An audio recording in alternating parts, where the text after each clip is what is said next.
কঠোর বিধিনিষেধের মধ্যে গণপরিবহনের পর খুলল শপিং মল মার্কেট। আমরা তো গরিব মানুষ, আমরা তো এখানেই খেয়ে পেয়ে চলি। গত বছরের মতো এই বছরে যদি আমাদের ঘরে বসে থাকতে হয় তাহলে তো আমাদের মৃত্যু ছাড়া আমাদের আর কোনো কিছু করার নাই। সেই ভিড়টা আগের মতো তুলনা নাই, কিন্তু আগে থেকে কিছুটা বাড়ছে। সবাই মোটামুটি মাস্ক পরতেছে, সবাই দূরত্ব বজায় রাখতেছে। 14 এপ্রিল থেকে সর্বাত্মক লকডাউনের কথা ভাবছে সরকার। দেশে করোনা সংক্রমণ এক ভয়াবহ রূপ নিয়েছে। আগামী 14 এপ্রিল থেকে এক সপ্তাহের জন্য সর্বাত্মক লকডাউনের বিষয়ে সক্রিয় চিন্তা ভাবনা করছে। করোনার দ্বিতীয় ধাক্কায় লন্ডভন্ড দেশের চিকিৎসা খাত। হাসপাতালে শয্যাই যেন সোনার হরিণ। কত বড় দুর্ভোগ, এটা বলে বুঝাইতে পারব না। আমরা আইসিইউর জন্য অনেক ট্রাই করছি, কিন্তু পাই না, শেষ পর্যন্ত মারা গেছে। দেখছিলেন প্রধান শিরোনাম।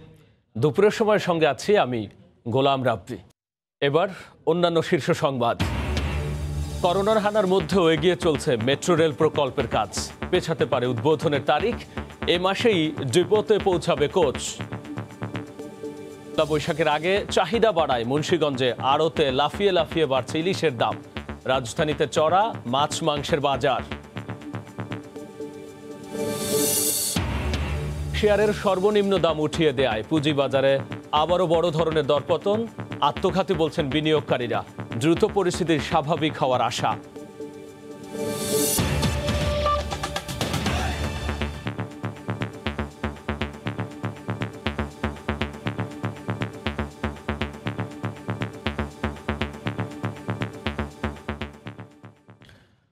কঠোর বিধিনিষেধের মধ্যেই গণপরিবহনের পর খুলে দেয়া হলো শপিং মল মার্কেট। ছুটির দিন হলেও রাজধানীর দোকানপাটে ক্রেতা সমাগম কম থাকায় 12টা থেকে মার্কেট খোলার দাবি জানিয়েছেন ব্যবসায়ীরা। এদিকে যারা স্বাস্থ্যবিধি মানবে না তাদের মার্কেট বন্ধ করার হুঁশিয়ারি দিয়েছে দোকান মালিক সমিতি।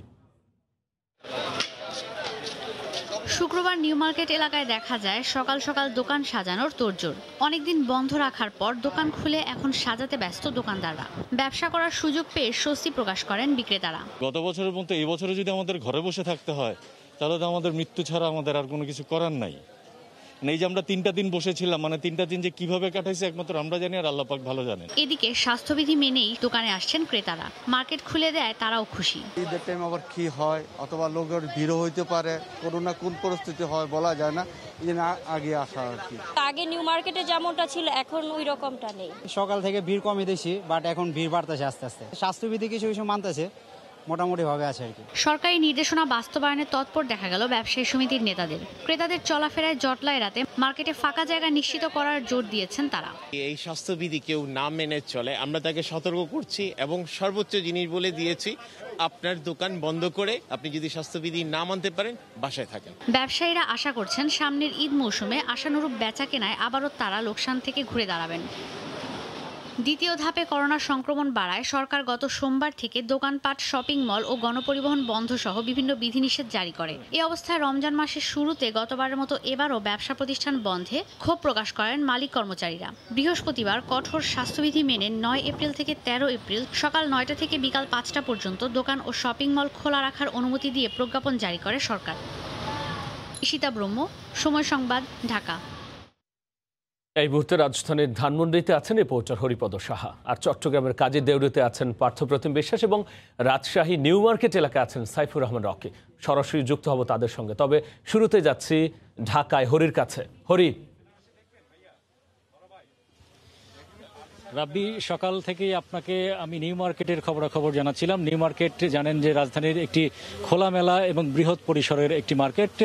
সেখানে কিন্তু লকডাউনের যে চলাকালীন সময়ে গতকালকে যে সরকার নির্দেশ দিয়েছে দোকান খোলা যাবে স্বাস্থ্যবিধি মেনে, 9টা থেকে 5টা পর্যন্ত দোকান খোলা রাখা যাবে, সেই ঘোষণার পরপরই কিন্তু সকাল থেকে তোড়জোড় শুরু হয় দোকান সাজানোর, পরিষ্কার করার বিষয়গুলো, এবং পরবর্তীতে বিক্রেতা এবং ক্রেতায় কিছুটা জমজমাটও হয়ে উঠতে দেখা যায়। যে 12টার পরে থেকে কিন্তু আমরা দেখতে পেয়েছি যে সেখানে লোকজন ভিড় করছিল সকালে।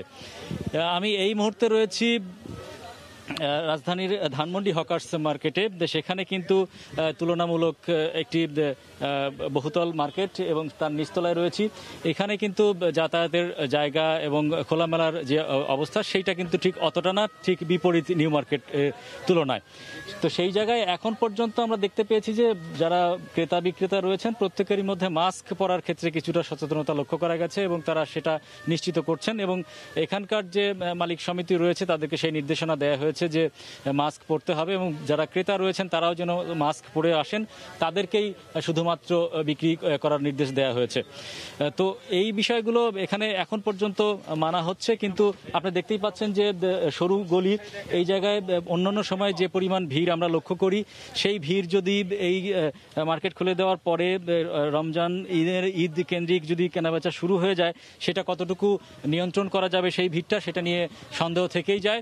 সেটাই এখন বড় চ্যালেঞ্জ। তবে এখন পর্যন্ত যে স্বাস্থ্যবিধি বা কঠোর স্বাস্থ্যবিধি মানার যে নির্দেশনা সরকার দিয়েছে, সেই নির্দেশনা বাস্তবায়নে প্রশাসনের কোনো তৎপরতা শপিং মল মার্কেটে আমি এখন পর্যন্ত লক্ষ্য করিনি সকাল থেকে। তো গোলাম রাব্বি, এই ছিল আমার কাছে সবশেষ খবর। এই মুহূর্তে চট্টগ্রামে রয়েছেন পার্থপ্রতিম বিশ্বাস, তার কাছে জানবো সবশেষ খবর। এলাকায় আসলে আজকে সকাল থেকে আমরা দেখছি গতকালের নির্দেশনার পর আজকে কিন্তু চট্টগ্রামের বিভিন্ন মার্কেট বিপণী বিতানগুলো খোলা ছিল, বিশেষ করে তামাকবন্ডি লেন, রিয়াজউদ্দিন বাজার, টেরিবাজার এলাকায় যেখানে প্রচুর ক্রেতা সমাগম হয় সেখানে আমরা দেখেছি মার্কেটগুলো খোলা ছিল, যা কিন্তু আজকে ক্রেতা একেবারেই নেই বললেই চলে, যেহেতু আজকে সাপ্তাহিক বন্ধের দিন শুক্রবার। তবে আমরা দেখেছি যারা বিক্রেতারা রয়েছেন, যারা দোকান খুলেছেন, তারা সবাই কিন্তু বেশিরভাগই স্বাস্থ্যবিধি মেনে মুখে মাস্ক পরে তারা দোকানে ছিল। যারা ক্রেতারাও আসছেন, যেহেতু আজকে ক্রেতা সমাগম কম ছিল, ভিড়ও অনেকটাই কম ছিল, তারাও কিন্তু মুখে মাস্ক পরে আজকে দোকানে কিনতে আসছেন। তবে সবচেয়ে যে গুরুত্বপূর্ণ বিষয়টি, যেহেতু শনিবার আগামীকাল থেকে বোঝা যাবে, সকাল থেকে, যেহেতু আজকে শুক্রবার সেক্ষেত্রে হয়তো ক্রেতা সমাগম কম, কিন্তু কালকে শনিবার সকাল থেকে বিষয়টা সার্বিকভাবে বোঝা যাবে কতটুকু বিক্রেতারা স্বাস্থ্যবিধি মেনে চলছে। যারা ক্রেতারা বিভিন্ন দূর দূরান্ত থেকে মার্কেটিং করতে আসবে তারাও কতটুকু স্বাস্থ্যবিধি মেনে চলছে সেটি কিন্তু আগামীকাল থেকে বোঝা যাবে। তবে আজকে যতটুকু জায়গায় আমরা ঘুরেছি, বিশেষ করে টেরি বাজার, নিউ মার্কেট, রিয়াজউদ্দিন বাজার সহ সব জায়গায় আমরা দেখেছি যারা দোকানদাররা রয়েছে তারা কিন্তু স্বাস্থ্যবিধি মেনে চলছে। অন্যদিকে চট্টগ্রামে করোনার বিষয় যদি একটু জানাই, গতকাল থেকে 380 জন নতুনভাবে করোনা শনাক্ত হয়েছে। এর মধ্যে 3 জন নতুনভাবে চট্টগ্রামে করোনায় মারা গেছে। সেক্ষেত্রে চট্টগ্রামে করোনায় 400-রও বেশি মানুষ এখনও পর্যন্ত মারা গেছে এবং দিন যত যাচ্ছে ততই কিন্তু চট্টগ্রামে করোনা সংক্রমণের হার বাড়ছে। সেক্ষেত্রে সাধারণ মানুষের মধ্যে আগের থেকে আমরা দেখছি সচেতনতা অনেকে বেড়েছে, সবাই মুখে মাস্ক পরছেন এবং বিভিন্ন সময় বিভিন্ন জায়গায় গেলে আমরা দেখেছি আগের থেকে অনেক বেশি হাত ধোয়ারও কিন্তু ব্যবস্থা হয়েছে, সেসব সচেতনতা বেড়েছে। তবে জনসমাগম যদি কমানো যায়, বিশেষ করে দোকানপাট খুলে দেওয়া হয়েছে, গণপরিবহনও চলছে, তো এইসব জায়গায় যদি আমরা আসলে নজরদারিটা করা যায় সেক্ষেত্রে মনে হয় চট্টগ্রামে করোনা সংক্রমণ কমানো সম্ভব। কিন্তু এখন এই মুহূর্তে চট্টগ্রামে করোনা সংক্রমণের ঊর্ধ্বগতি রয়েছে। চট্টগ্রামে 155টি আইসিইউ বেড রয়েছে, যার মধ্যে সরকারি ব্যবস্থাপনায় আইসিইউ বেড রয়েছে 28টি। তো সেক্ষেত্রে সবগুলো আইসিইউ বেড কিন্তু এখন পুরোপুরি কিন্তু আমরা দেখছি রোগী নিয়ে ভর্তি রয়েছে। তো এই ছিল আমার কাছে এখনও পর্যন্ত চট্টগ্রামের করোনা সংক্রমণ ও মার্কেট খোলা নিয়ে এখানকার সর্বশেষ খবর। আমরা যাচ্ছি রাজশাহীতে, সেখানে আছেন আমাদের আরেক সহকর্মী রকি। রাজশাহীতে করোনার যে পরিস্থিতি সেটি কিন্তু ক্রমেই ভয়াবহ আকার ধারণ করছে। আজও রাজশাহীতে করোনা আক্রান্ত হয়ে 3 জন রোগী কিন্তু মারা গেছেন এবং 8 জন এখন পর্যন্ত আইসিইউতে আছেন।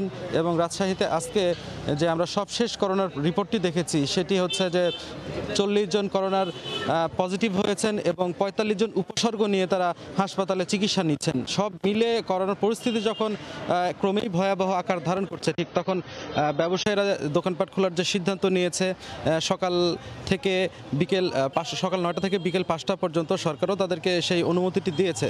আমরা রাজশাহীর যে বিভিন্ন এলাকা আছে, বিশেষ করে এখন আমরা নিউ মার্কেট বা আরডিএ মার্কেট, এই সবগুলো এলাকার কিন্তু যে ব্যবসা প্রতিষ্ঠান সেগুলো কিন্তু খোলা রেখেছেন।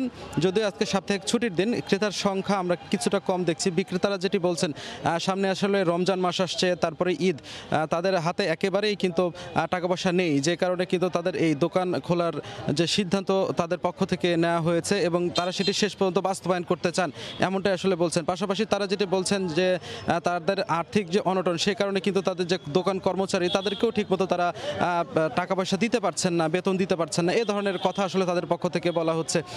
এদিকে আসলে আমরা সাধারণ মানুষের যে প্রতিক্রিয়া তারা যেটি বলছেন যে আসলে মার্কেট খোলা থাকলেও তারা আসছেন, তবে সকল স্বাস্থ্যবিধি মেনেই তারা তাদের যে প্রয়োজনীয় জিনিসপত্র সেগুলো কিনছেন। তবে এখনও কিন্তু আমরা অনেককেই দেখছি যে যারা আসলে মাস্ক না পরে স্বাস্থ্যবিধি না মেনেই অযথা ঘোরাফেরা করছেন, অনেকে কিন্তু মাস্ক পরলেও সেটি কিন্তু মুখের নিচে নামিয়ে রাখছেন। এ ধরনের অবস্থা কিন্তু রাজশাহীর বিরাজ করছে। বিশেষ করে রাজশাহী জেলা প্রশাসনের পক্ষ থেকে এবার তেমন কোনো তৎপরতা কিন্তু আমরা শেষ 2 থেকে 3 দিনের মধ্যে তেমন কোনো তৎপরতা তাদের পক্ষ থেকে দেখিনি, যে কারণে সাধারণ মানুষের মধ্যে সচেতনতার যে অভাব সেটি কিন্তু অনেকটাই আসলে এবার লক্ষ্য করা যাচ্ছে। পুলিশের পক্ষ থেকেও চেষ্টা করা হচ্ছে সাধারণ মানুষ যাতে স্বাস্থ্যবিধিগুলো মেনে চলে, তাদের পক্ষ থেকে হেড মাইকে বিভিন্ন এলাকায় ঘুরে ঘুরে সেগুলো সচেতন করা হচ্ছে এবং সিভিল পক্ষ থেকেও বলা হচ্ছে স্বাস্থ্যবিধি না মানলে ভয়াবহ আকার কিন্তু এই করোনা ধারণ করবে, এমনটাই আসলে তাদের পক্ষ থেকে বলা হচ্ছে। সব মিলে আসলে এখন পর্যন্ত এমনটাই ছিল আমার কাছে রাজশাহী থেকে এই করোনার সর্বশেষ পরিস্থিতি। করোনা পরিস্থিতির সর্বশেষ নিয়ে রাজশাহী থেকে যুক্ত হয়েছিলেন সহকর্মী সাইফুর রহমান রকি, চট্টগ্রাম থেকে পার্থপ্রতিম বিশ্বাস এবং শুরুতে ঢাকা থেকে যুক্ত হয়েছিলেন সহকর্মী হরিপদ সাহা। এদিকে চলমান 1 সপ্তাহের লকডাউনে জনগণের উদাসীন মানসিকতার কোনো পরিবর্তন না হওয়ায় সরকার জনস্বার্থে আগামী 14 এপ্রিল থেকে আবারও 1 সপ্তাহের জন্য সর্বাত্মক লকডাউনের বিষয়ে ভাবছে বলে জানিয়েছেন আওয়ামী লীগ সাধারণ সম্পাদক ওবায়দুল কাদের। সকালে তার সরকারি বাসভবনে নিয়মিত ব্রিফিংয়ে তিনি বলেন, দেশে করোনা সংক্রমণ ভয়াবহ রূপ নিয়েছে আর এ কারণে সরকার এমন সিদ্ধান্তের কথা ভাবছে। এক ভয়াবহ রূপ নিয়েছে, লাফিয়ে লাফিয়ে বাড়ছে সংক্রমণ ও মৃত্যুর হার, সঙ্গে বাড়ছে আমাদের অবহেলা ও উদাসীনতা। চলমান 1 সপ্তাহের লকডাউনে জনগণের উদাসীন মানসিকতার কোনো পরিবর্তন হয়েছে বলে মনে হয় না। তাই সরকার জনস্বার্থে আগামী 14 এপ্রিল থেকে 1 সপ্তাহের জন্য সর্বাত্মক লকডাউনের বিষয়ে সক্রিয় চিন্তা ভাবনা করছে। পরিবহন ও মার্কেট খোলার সিদ্ধান্তের সঙ্গে সঙ্গে করোনা সংক্রমণের ঊর্ধ্বগতি রোধে সরকার ঘোষিত অন্যান্য বিধিনিষেধ পালনেও চলছে ঢিলেঢালা ভাব। বদ্ধ পরিবেশে কাঁচা বাজার নিষিদ্ধ হলেও চলছে দেদারসে। আবার নিষেধ অমান্য করে হোটেল রেস্তোরাঁয় বসেই চলছে খাওয়া দাওয়া। পাশাপাশি বিনা প্রয়োজন কিংবা অপ্রয়োজনেও ঘরের বাইরে বের হচ্ছেন অনেকেই, উপেক্ষিত স্বাস্থ্যবিধিও। করোনার লাগাম টানতে সরকারের কঠোর বিধিনিষেধের 7ম ধারায় আছে কাঁচা বাজার ও নিত্য প্রয়োজনীয় সামগ্রীর ক্রয় বিক্রয় চলবে স্বাস্থ্যবিধি মেনে উন্মুক্ত স্থানে। কিন্তু রাজধানীর তেজগাঁওয়ের এই কলমিলতা বাজার প্রমাণ দেয় সরকারি নির্দেশনার বেহাল অবস্থার। একে তো 4 দেয়ালের মাঝে চলছে কেনা বেচা, তার উপর মাস্ক সহ স্বাস্থ্যবিধি মানতে উদাসীনতা চোখে পড়ার মতো। আমি একজন ক্রেতা, আমি মাস্ক পরে আসছি, কিন্তু আমি যার কাছ থেকে জিনিসপত্র কিনতেছি তিনি তো মাস্ক পরতেছে না। মাছ আছিল, পানি খাইছে, খোলাইছে। এখনো তো ঠিক মতো পড়েননি। ঠিক আছে, সমস্যা নেই। খোলা মার্কেটে যাইতে বলছে, এই দাম মধ্যে জায়গা তো দেখা দেয় না। আমরা জায়গা দেখালে তো আমরা অন্য জায়গায় চলে যেতে পারি। একই অবস্থা হোটেল রেস্টুরেন্টের ক্ষেত্রেও। প্রধান সড়কের আশপাশের খাবারের দোকানগুলো কিছুটা নিয়ম মেনে বিক্রি করলেও স্বাস্থ্যবিধির বালাই নেই অলিগলির দোকানে। নির্দেশনাকে বৃদ্ধাঙ্গুলি দেখিয়ে হোটেলে বসে চলছে খাওয়া দাওয়া। কথা ছিল তো এই রেস্টুরেন্টে বসে খাওয়া যাবে না, কিন্তু আপনারা তো এটা রেস্টুরেন্টে বসে খাওয়াচ্ছেন। না, ধরেন যে আজকের থেকে একটু শিথিল করছে বিদায় কোনো মতো আমরা ম্যাক্সিমামই পার্সেল করে দিই। আমাদের প্রত্যেকটা স্টাফের চলতে হইব, তাই না? আমাদেরও তো ফ্যামিলি আছে। সাধারণ মানুষের মাঝে উদাসীনতা বরাবরের মতোই চরমে। প্রয়োজন কিংবা অপ্রয়োজনে চায়ের দোকানের আড্ডায় স্বাস্থ্যবিধি উপেক্ষিত।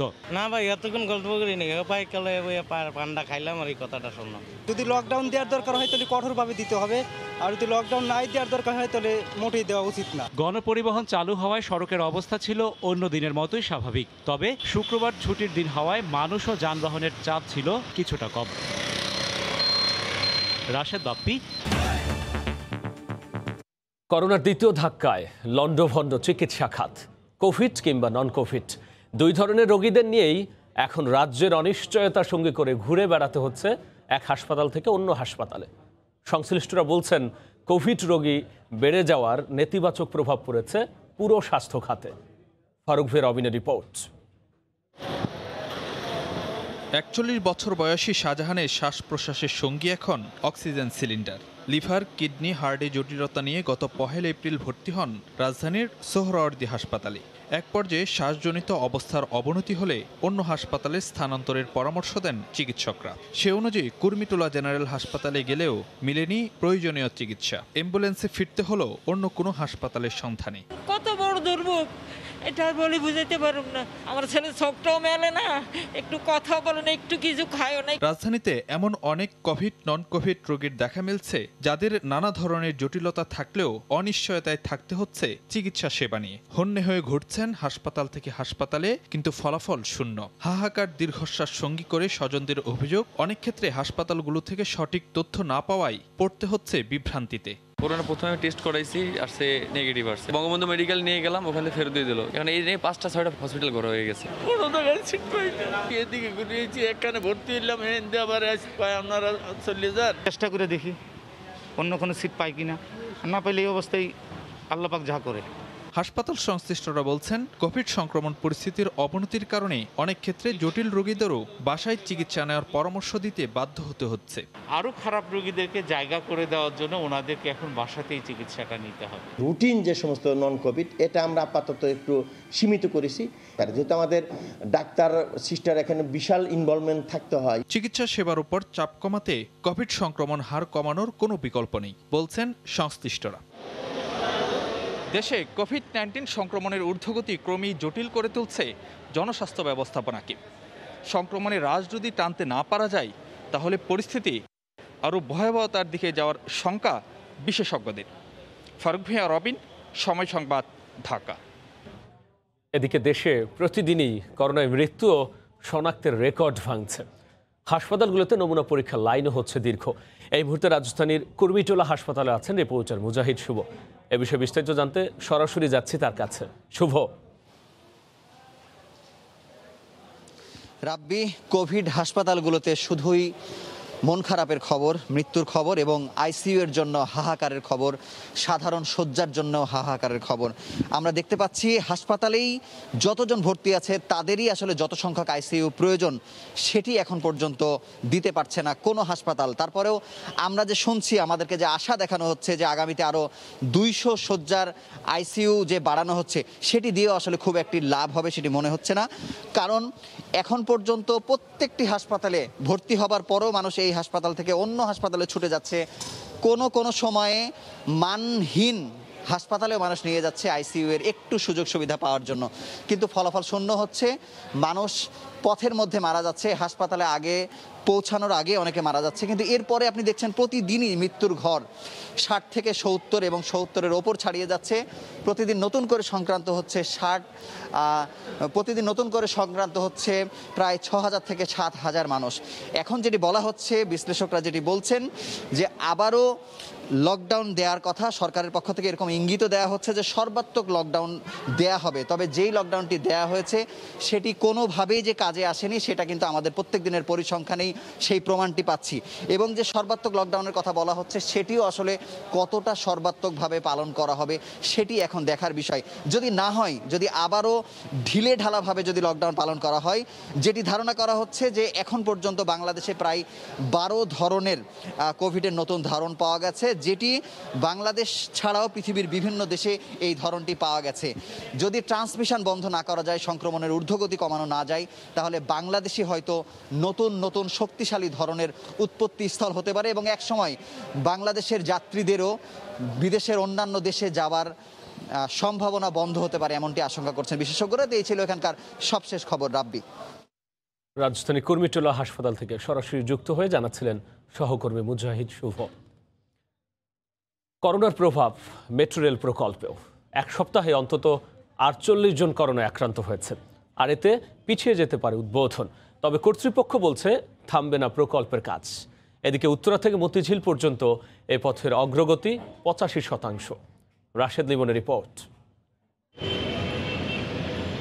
দেশে আঘাত এনেছে করোনার দ্বিতীয় ঢেউ, তার আঁচ লেগেছে মেট্রো রেল প্রকল্পেও। এই দফায় প্রকল্পের 48 জন আক্রান্ত হয়েছে করোনায়। এ পর্যন্ত মোট আক্রান্ত 518 জন। প্রকল্পে 7000 কর্মী কাজ করছে, যার মধ্যে 6000 বাংলাদেশি, বাকি 1000 বিদেশি কর্মী। চলমান করোনা পরিস্থিতি মোকাবেলায় প্রথম পর্যায়ে গাবতলী কনস্ট্রাকশন ইয়ার্ডে 10টি শয্যা ও উত্তরার পঞ্চবটি কনস্ট্রাকশন ইয়ার্ডে 13টি শয্যার আরেকটি ফিল্ড চালু হয়েছে। প্রয়োজনে এই দুটি হাসপাতালের শয্যা সংখ্যা আরও বাড়ানোর কথা জানান প্রকল্পের ব্যবস্থাপনা পরিচালক। তবে কর্মীদের আক্রান্ত হবার বিষয়টি প্রকল্পের কাজের উপর কোনো প্রভাব পড়বে না বলে জানান তিনি। কাজ চলছে 2 শিফটে। গত সপ্তাহে 48 জন আক্রান্ত হয়েছে, অন্যান্য বার কিন্তু সপ্তাহে এতজন আক্রান্ত হয় না। আমাদের যে ফিল্ড হাসপাতাল আছে সেখানে 10 এবং 24টা বেড আছে। প্রয়োজন হলে এই বেডের সংখ্যাটা যেন আরো বৃদ্ধি করা হয়। উত্তরা থেকে আগারগাঁও পর্যন্ত প্রকল্পের অগ্রগতি 85% আর সার্বিক অগ্রগতি 62%। মেট্রো রেল লাইন এরই মধ্যে সংযুক্ত করেছে উত্তরা থেকে আগারগাঁওকে। এখন চলছে এই অংশে রেলের স্লিপার বসানোর কাজ, যা কাজীপাড়া থেকে শেওড়াপাড়ার কাছাকাছি এসে পৌঁছেছে। এর পাশাপাশি এই অংশের প্রত্যেকটি স্টেশনের অবকাঠামোগত নির্মাণ কাজও প্রায় শেষ। প্রকল্পের ব্যবস্থাপনা পরিচালক জানালেন, পরিবর্তিত এই পরিস্থিতিতে চলতি বছর না হলেও 2022 সালের জুনে হতে পারে উদ্বোধনের আনুষ্ঠানিকতা। কোভিড সিচুয়েশন না থাকলে হয়তো আমরা যে কথাগুলো বলেছিলাম আমরা হয়তো সেই টার্গেটটা আমরা অ্যাচিভ করতে পারতাম না। দ্বিতীয় ঢেউয়ের একটা পর্যায়ে যখন পৌঁছে যাবে তখন হয়তো একটা সুনির্দিষ্ট সিদ্ধান্ত সরকার ঘোষণা করবে। চলতি মাসের 23 তারিখে মেট্রো রেলের প্রথম কোচ দিয়াবাড়ির ডিপোতে এসে পৌঁছাবে বলেও জানানো হয়। রাশেদ লিমন, সময় সংবাদ, ঢাকা। সময় আরও থাকছে। শ্রীলঙ্কার বিপক্ষে টেস্ট সিরিজের জন্য 21 সদস্যের প্রাথমিক দল ঘোষণা বিসিবির। প্রথমবারের মতো ডাক পেয়েছেন শরীফুল, শহীদুল ও মুগ্ধ।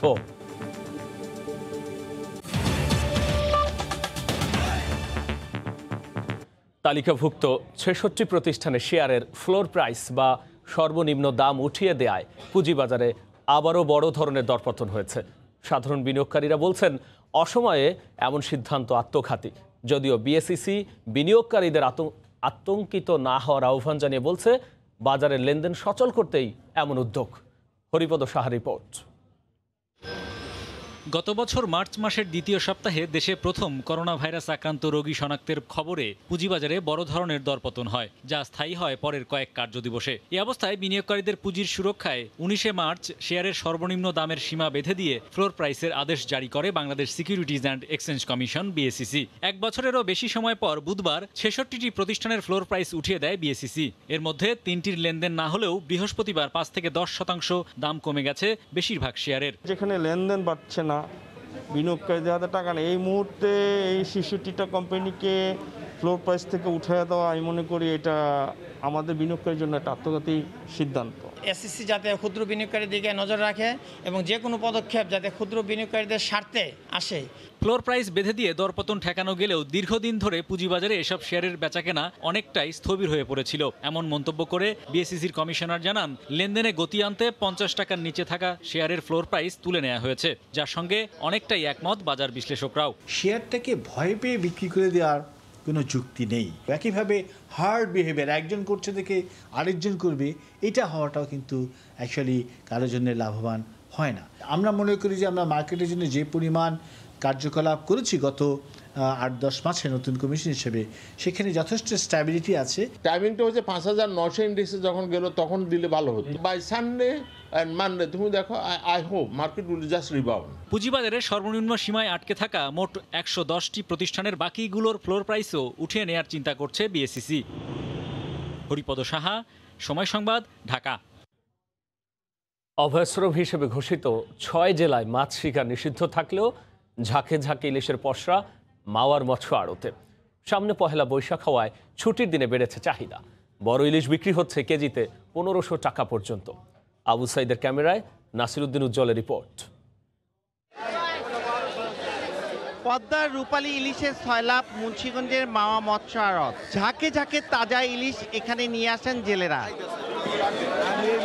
হাঁকডাকে বিক্রি হয় পদ্মার ইলিশ। রমজান ও বাংলা নববর্ষ সামনে রেখে করোনার বিধিনিষেধের মধ্যেই বেচা কেনার ধুম। ছুটির দিনে ক্রেতা বেশি, তাই দামও বেশ চড়া।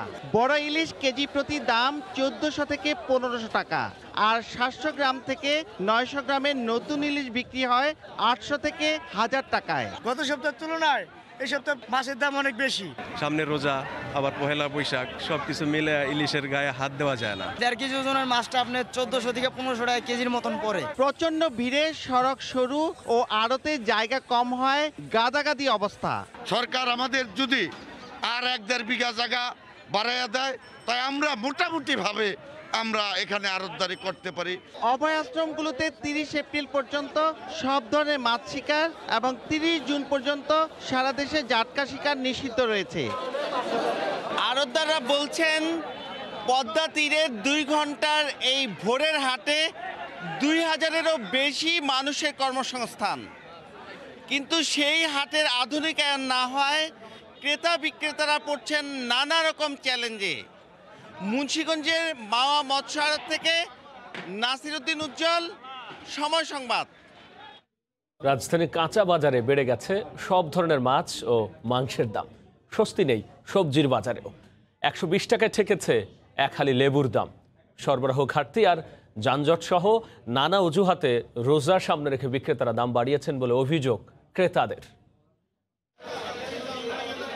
আর মাত্র কদিন পরেই শুরু পবিত্র রমজান মাস। মঙ্গলবার একই দিনে উদযাপিত হবে পহেলা বৈশাখও। দুটি উপলক্ষকে ঘিরে মাছ, মাংস সহ অন্যান্য নিত্যপণ্য সদাই করতে এখন থেকেই বাজারে ভিড় করছেন ক্রেতারা। সাধারণের নাগালের বাইরে মাছের দাম। রুই, কাতলা ও তেলাপিয়া ছাড়া 400 টাকার নিচে নেই কোনো দেশি মাছ। মাছ ধরা ছোঁয়ার বাইরে আসতেছে রোজা। এই রোজার মধ্যে মানুষ কি করবে বলেন? মাছের একটু দাম অনেক ঊর্ধ্বগতি, যার কারণে একটা মাছ নিয়েই চলে যাচ্ছে। এদিকে রোজার পহেলা বৈশাখ একসঙ্গে হওয়ায় কদর বেড়েছে রূপালী ইলিশের। ইলিশ মাছ মনে করেন এখন সামনে একটা পয়লা বৈশাখের হাওয়াইতে আছে, একটু দাম একটু বেশি। ইলিশ মাছের দামটা এই দুদিনের মধ্যে কেজিতে 5 থেকে 600 টাকা বেড়ে গেছে। মাংসের বাজারও চড়া। 30 থেকে 50 টাকা বেড়ে হাড় সহ গরুর মাংস বিক্রি হচ্ছে 580 থেকে 600 টাকায়। বেড়ে গেছে ব্রয়লার মুরগির দাম। লকডাউন কারণে গাড়ি আসতে পারে না, দাম বেশি, জায়গাতে দাম বেশি। সেখানে 550 টাকা ছিল, এখন 580 টাকা, 30 টাকা বাড়ছে গরুর মাংস। রমজানের কারণে একটা কৃত্রিম সংকট হয়তো বা তৈরি করা হয়েছে। দু একটি সবজির দাম কমলেও এক হালি বড় লেবু বিক্রি হচ্ছে 100 থেকে 120 টাকা। সামনে 120 টাকা কেজি, লাউ একটা 50 থেকে 60 টাকা, ফুলকপি ছিল 20 টাকা, এখন 40-50 টাকা। লেবুর দামটা অতিরিক্ত। আগে তো আমি নিছি 40 টাকা 50 টাকা হালি, এখন 120 টাকা হালি। করোনাকালীন সময়ে বাজারে পণ্যের দাম সহনীয় রাখতে পণ্যবাহী যান চলাচল স্বাভাবিক রাখার পাশাপাশি বাজার মনিটরিং এর তাগিদ ক্রেতাদের। হাজিরা শিউলি, সময় সংবাদ, ঢাকা। মার্কিন যুক্তরাষ্ট্রের প্রেসিডেন্ট জো বাইডেনের জলবায়ু বিষয়ক বিশেষ দূত জন কেরি এবং পররাষ্ট্রমন্ত্রী ডক্টর একে আব্দুল মোমেনের সঙ্গে রাষ্ট্রীয় অতিথি ভবন পদ্মায় বৈঠক করছেন। এই মুহূর্তে সেখানে আছেন রিপোর্টার শাতিলা শারমিন। সরাসরি যাচ্ছি তার কাছে। শাতিলা, এখন পররাষ্ট্রমন্ত্রীর সঙ্গে যে জন কেরির যে বৈঠকটি চলছে সেই বৈঠকটি এখনও শেষ হয়নি, কারণ আমরা এখানে অপেক্ষা করছি গণমাধ্যম কর্মীরা যে যৌথ যে সংবাদ সম্মেলনটি হওয়ার কথা রয়েছে জন কেরি এবং পররাষ্ট্রমন্ত্রী ডক্টর একে আব্দুল মোমেনের সঙ্গে, সেই জন্য আসলে আমরা অপেক্ষা করছি। এর আগে যেটি হয়েছে সেটি হচ্ছে যে জন কেরি ঠিক 1:30টার দিকে এখানে এসে পৌঁছেছেন এবং তিনি তারপরে আসলে পররাষ্ট্র মন্ত্রণালয়ের যে একটি দল সেই নেতৃত্ব দিয়েছেন পররাষ্ট্রমন্ত্রী ডক্টর একে আব্দুল মোমেন, তাদের সঙ্গে বৈঠকে বসেছেন এবং বিষয় কিন্তু জলবায়ু সম্মেলন নিয়ে যে বিষয়টি রয়েছে সেটি নিয়ে কিন্তু বারবার কথাবার্তা যে আলোচনাগুলো হয়েছে সেই আলোচনাগুলো কিন্তু তার মধ্যে সীমাবদ্ধ থাকছে বলে আমরা জানতে পেরেছি। আরেকটি বিষয় হচ্ছে যে তারা বের হয়ে আসলে আমরা জানতে পারবো আসলে কোন কোন বিষয়গুলো নিয়ে পররাষ্ট্রমন্ত্রীর সঙ্গে তার বৈঠক হয়েছে। এছাড়া বিভিন্ন পরিবেশ মন্ত্রী রয়েছেন এই বৈঠকে এবং তারা যেটি বলার চেষ্টা করছেন সেটি হচ্ছে যে জলবায়ু পরিবর্তন ইস্যুতে যে ফান্ড গঠনের নেতৃত্ব দিচ্ছে বাংলাদেশ, সেই বিষয়ে আসলে যুক্তরাষ্ট্র কোনো ভূমিকা রাখতে পারবে কিনা সেই বিষয়টি কিন্তু সামনে আসছে। এবং আমেরিকার নতুন যে প্রেসিডেন্ট নির্বাচনের পর জো বাইডেন যে প্রতিশ্রুতি দিয়েছেন যে 100 দিনের মধ্যে জলবায়ু সম্মেলন করার, এবং সেটি যেহেতু অনুষ্ঠিত হতে যাচ্ছে সেখানে আসলে নিমন্ত্রণ জানানোর জন্য প্রধানমন্ত্রী শেখ হাসিনাকে জন কেরির একটি উদ্যোগ থাকবে এবং এই সম্মেলন যাতে খুবই ফলপ্রসূ হয় সেই বিষয়টি কিন্তু বারবার তুলে নিয়ে আসছে জন কেরি। এবং এই যে তার যে পুরো সফরটি জুড়ে কিন্তু রয়েছে এই সম্মেলনের এক ধরনের ফলপ্রসূ উদ্যোগের বিষয়টি, কারণ আমরা জানি যে ট্রাম্প প্রশাসন যখন ছিলেন তখন কিন্তু জলবায়ু সম্মেলনের যে বিষয়টি ছিল, জলবায়ু সম্মেলন থেকে শুরু করে জলবায়ু পরিবর্তন নিয়ে যারা ভুক্তভোগী দেশ যেমন বাংলাদেশ, সেই দেশগুলোতে আসলে অর্থায়ন থেকে শুরু করে বিভিন্ন সুযোগ সুবিধা এই বিষয়গুলো কিন্তু অনেকটাই স্থগিত হয়ে গিয়েছিল। তো আবার যখন নতুন করে শুরু হচ্ছে তখন এই বিষয়গুলো থেকে কিন্তু বাংলাদেশের করণীয় এবং বলার অনেকগুলো বিষয় রয়েছে, সেই আলোচনায় সেই দর কষাকষিগুলোই কিন্তু থাকছে এই আলোচনার মধ্যে। তো যখনই সংবাদ সম্মেলনটি শুরু হবে তখন আসলে আমরা বিস্তারিত আরো জানাতে পারবো। রাব্বি, রাষ্ট্রীয় অতিথি ভবন পদ্মার সামনে থেকে যুক্ত হয়েছিলেন সহকর্মী।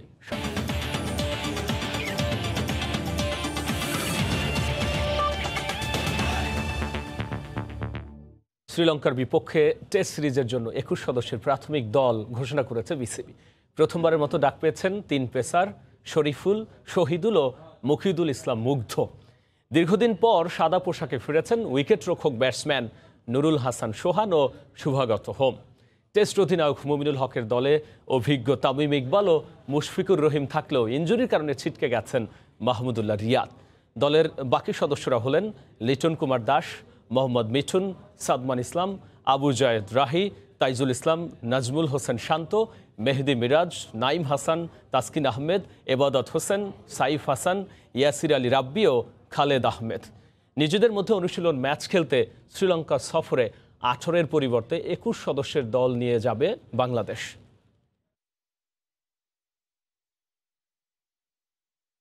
এ পর্যায়ে শীর্ষ সংবাদ জানিয়ে দিচ্ছি আরও একবার। কঠোর বিধিনিষেধের মধ্যে গণপরিবহনের পর খুলল শপিং মল মার্কেট। 14 এপ্রিল থেকে সর্বাত্মক লকডাউনের কথা ভাবছে সরকার, জানালেন ওবায়দুল কাদের। করোনার হানার মধ্যেও এগিয়ে চলছে মেট্রো রেল প্রকল্পের কাজ। পেছাতে পারে উদ্বোধনের তারিখ, এ মাসেই ডিপোতে পৌঁছাবে কোচ। এ ছিল দুপুরের সময়, সঙ্গে থাকুন সময়।